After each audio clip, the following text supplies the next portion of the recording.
Bonjour madame, et en espérant que tout va pour le mieux, je m'appelle Sgal Omar et je suis ici aujourd'hui pour vous présenter le deuxième livrable qui nous a été mandaté par madame Chantal Cassavant pour le cours de culture de service, soit le cours HEG 414 pour l'Institut du tourisme et de l'hôtellerie du Québec en date du 1er octobre 2020. Commençons.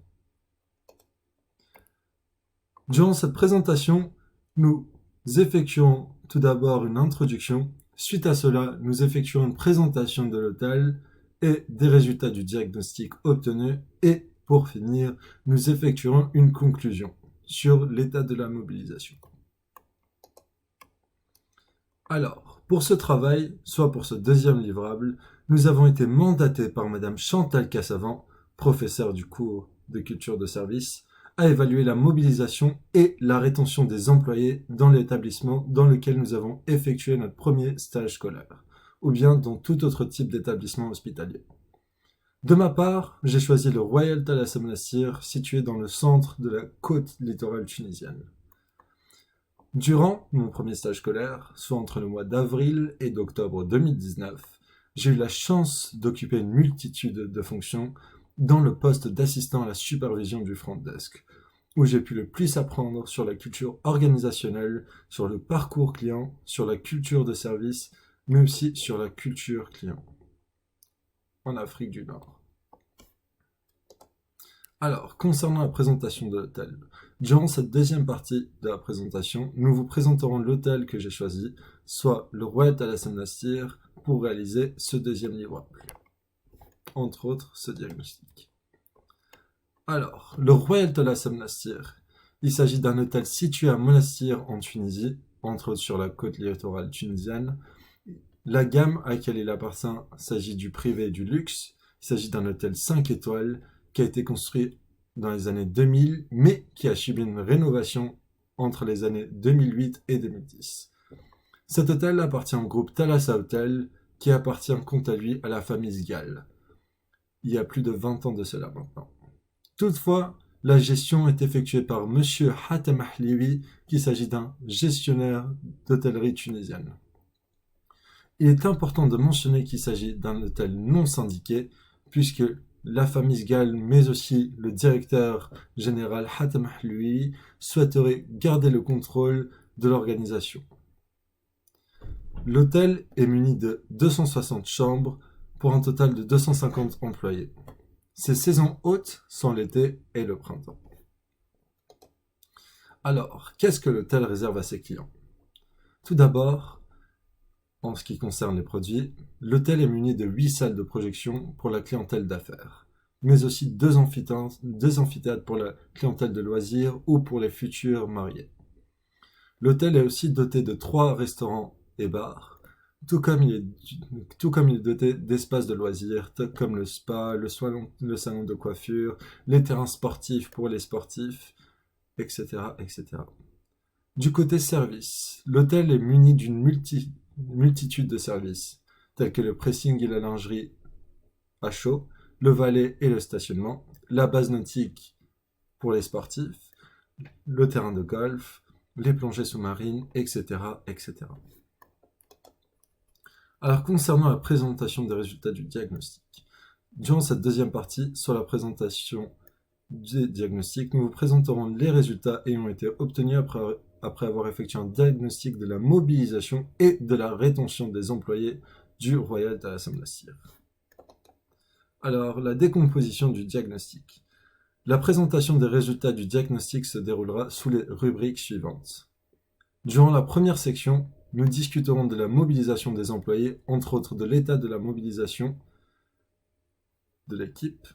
Puis, deuxièmement, nous parlerons de mon niveau de contribution dans l'équipe du département de la réception.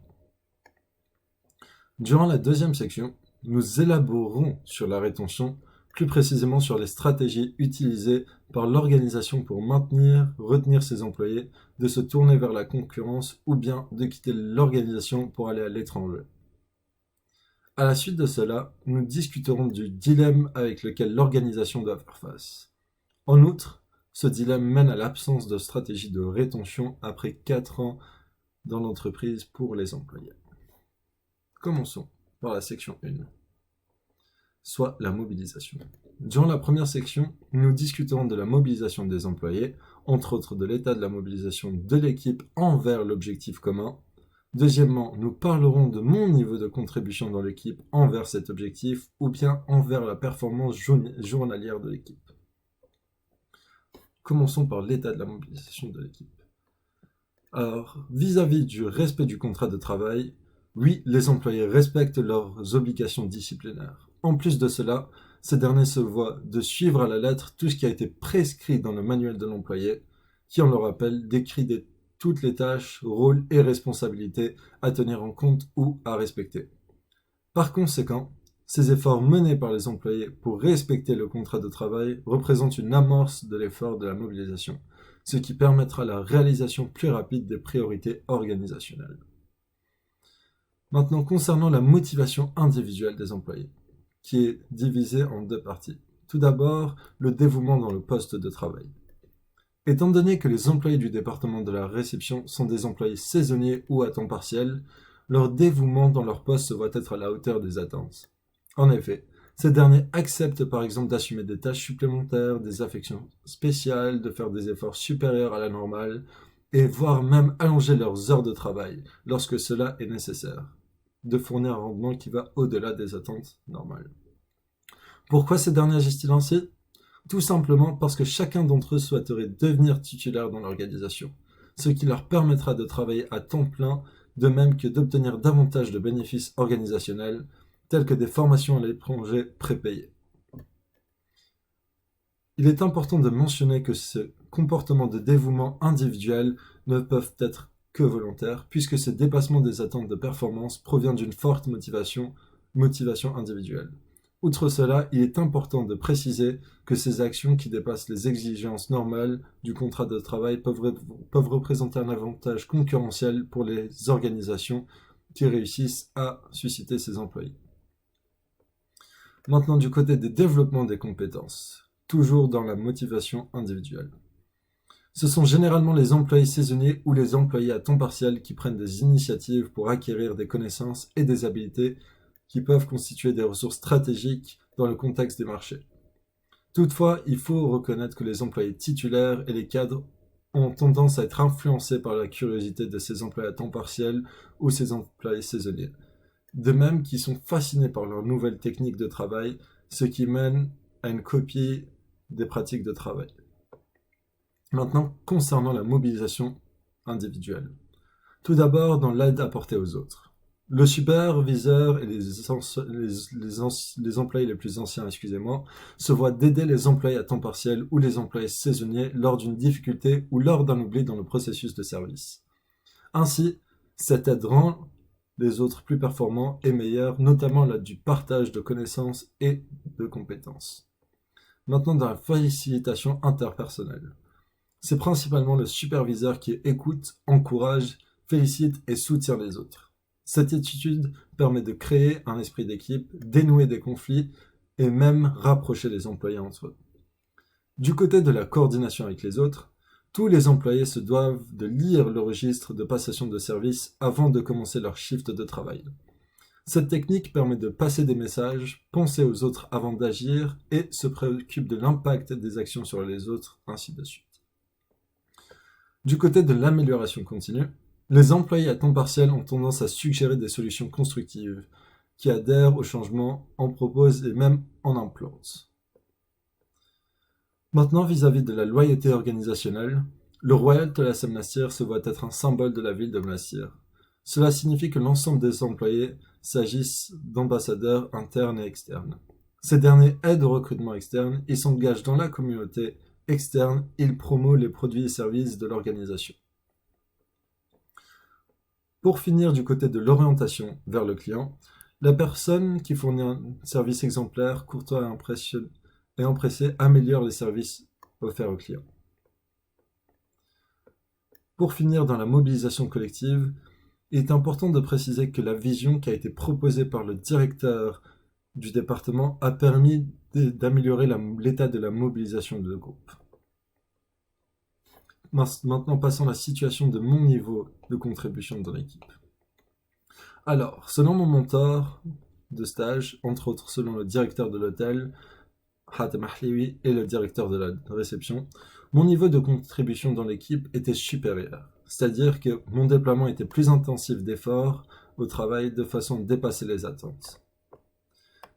Concernant l'étendue de la contribution, dans mon cas de figure, la portée de ma contribution était de nature individuelle, durant les 2 premiers mois de stage. Dans le sens où j'agissais sur une base isolée, en effet, je me réservais pour apprendre le plus sur la culture de service et la culture organisationnelle, mais aussi pour apprendre le plus rapidement possible sur les compétences et les attitudes des employés qui m'entourent. À la suite de ces 2 mois, mon étendue de contribution était de nature globale, dans la mesure où j'agissais de concret avec d'autres pour joindre une masse critique d'employés qui canalisaient leur énergie vers une œuvre commune. Maintenant, mon étendue de contribution dans le poste était, en tant qu'employé motivé, d'une part après mes 2 mois d'initiation à la culture de service et à la culture organisationnelle, mon état d'esprit était exclusivement animé par la satisfaction des besoins personnels et la recherche de récompenses. Maintenant, au-delà du poste, d'une autre part, grâce à mon expérience dans le domaine de la restauration à Montréal, j'ai pu apporter une contribution supérieure grâce à mon comportement qui peut être mobilisant. Par exemple, je me donnais des surnoms aux employés ou aux employés à temps partiel. Maintenant, concernant la deuxième section, soit la rétention. Durant la deuxième section, nous élaborerons sur la rétention, plus précisément sur les stratégies utilisées par l'organisation pour retenir ses employés, de se tourner vers la concurrence ou bien de quitter l'organisation pour aller à l'étranger. Suite à cela, nous discuterons du dilemme avec lequel l'organisation doit faire face. En outre, ce dilemme mène à l'absence d'une stratégie de rétention après 4 ans dans l'entreprise. Alors, concernant la rétention, ou les stratégies organisationnelles, il en existe 5. La toute première s'agit des récompenses mensuelles. Cette stratégie aide dans l'augmentation de la satisfaction au travail. Par conséquent, le désir d'amélioration se stimule chez les employés, ce qui va créer une concurrence amicale entre autres les employés d'un même département. On en déduit également que cette concurrence poussera les employés à se développer davantage en termes de responsabilités et de tâches. Maintenant, du niveau de la promotion de poste, en proposant des promotions de poste aux employés, leur engagement vers l'organisation de même qu'envers leur département se bouleversera dans le sens positif, puisqu'ils souhaiteraient atteindre les compétences requises pour mériter cette promotion. Du volet de la formation et du mentorat, durant la basse saison, plus de 75% des employés subiront une formation, soit une formation linguistique, ou bien de service, et même une formation interdépartementale. Toutefois, seuls les titulaires auront l'occasion de suivre des programmes d'amélioration sous forme de mentorat avec les cadres externes de l'hôtel. Pour finir, du côté du psychologue sur demande, que ce soit un cadre ou un simple employé, l'ensemble des membres de l'organisation ont le droit à une consultation par mois. Pour finir, dans les motifs d'absence de stratégie de rétention par l'entreprise.